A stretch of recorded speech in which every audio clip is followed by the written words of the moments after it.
Le GIEC l'a dit, l'ONU l'a dit. Si nous voulons continuer à exister, si nous voulons pouvoir offrir un futur à nos enfants, il faut changer le système, pas le climat. Mais comment ? Comment changer un système qui, bien qu'il aille droit dans le mur, y va avec sa toute-puissance, avec ses milliers de milliards de dollars investis dans la destruction de notre planète ?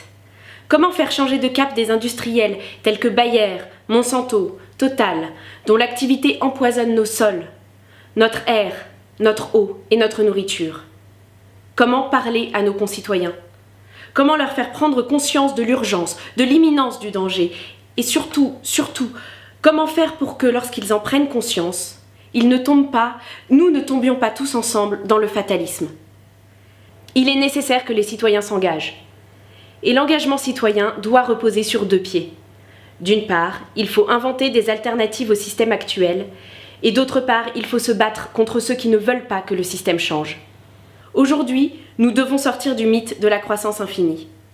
Et nous devons récupérer les milliards volés au peuple, avec le CICE, la suppression de l'ISF et l'évasion fiscale.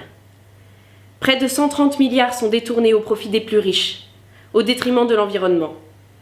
Cet argent doit être mieux employé.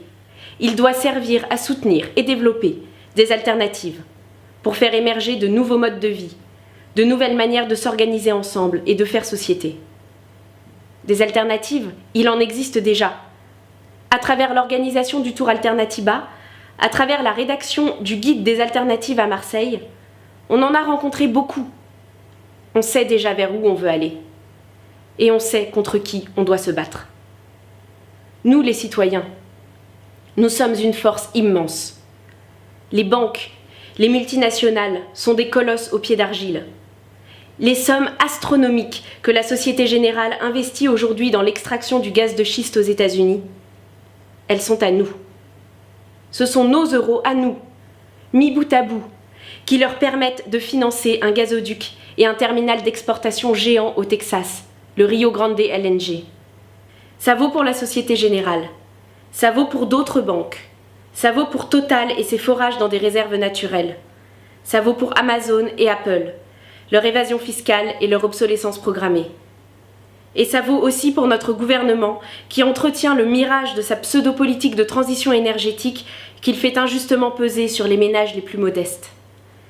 Alors, bien sûr, on ne peut pas renverser les multinationales en claquant des doigts. Mais on peut leur faire peur. On peut leur dire que tant qu'ils n'arrêteront pas leurs investissements climaticides, on les dénoncera, on détruira leur image. Et qu'on n'a pas peur de le faire. Parce que nous savons qu'on peut se passer d'eux. Parce que des alternatives existent partout. Parce que nous voulons changer le système, pas le climat.